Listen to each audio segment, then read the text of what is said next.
எவ்வளோ மக்கள் ஆயிரக்கணக்கில்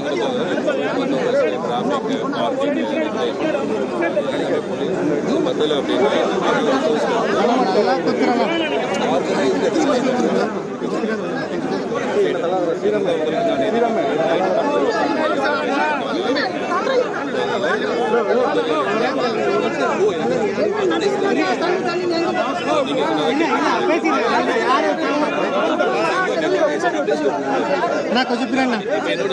அப்படி போய் பொழுதுபோக்கான விஷயங்கள் கூட நமக்கு வருமானத்தை அள்ளி தரும். இங்க ஒருத்தர் கைவினை பொருட்கள் பிசினஸ் செஞ்சு மாசம் பல மடங்கு சம்பாதிக்கிறாரு. எப்படின்னு தெரிஞ்சுக்க ஃப்ரீடம் ஆப்பை டவுன்லோட் பண்ணுங்க.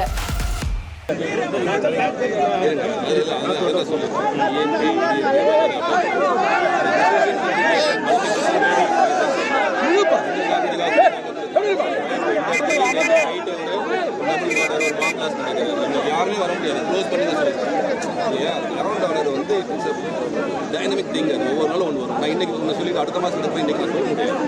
ஸோ அதுக்கான நீங்கள் கேள்விக்கு இந்த பதில் நான் சொல்ல முடியாது. கழகத்தினுடைய துணை செயலாளர் பார்த்தசாரதி அவர்கள் போலீஸ் அதிகாரி சந்தித்து அமைதி பேரணி நடத்த மனு கொடுத்துருந்தாரு. அந்த மனுக்கான ரிப்ளை வந்து நேற்று மாலை தான் கொடுத்தாங்க எங்களுக்கு. அந்த ரிப்ளை வந்து முன்னாடியே கொடுத்துருந்தாக்கா நாங்கள் நீதிமன்றத்தை கண்டிப்பாக அணுகியிருப்போம். நாங்கள் சாயந்தரம் 5 மணிக்கு மேலே கொடுத்தனால இன்றைக்கி சனி ஞாயிறுன்றதால் ஒன்றும் செய்ய முடியல.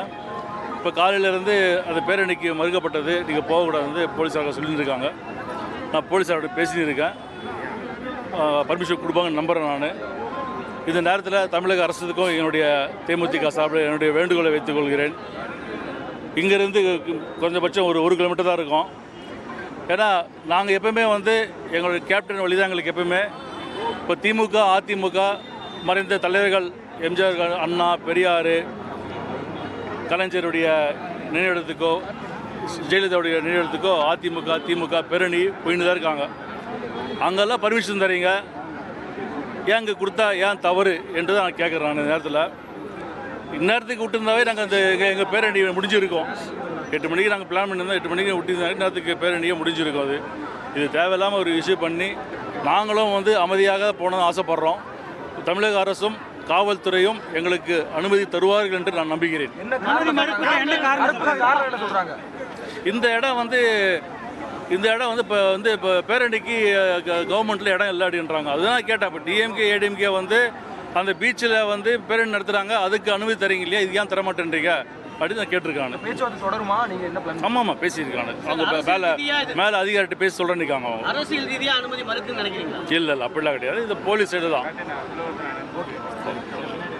எங்களுடைய கழகத்தினுடைய துணை செயலாளர் பார்த்தசாரதி அவர்கள்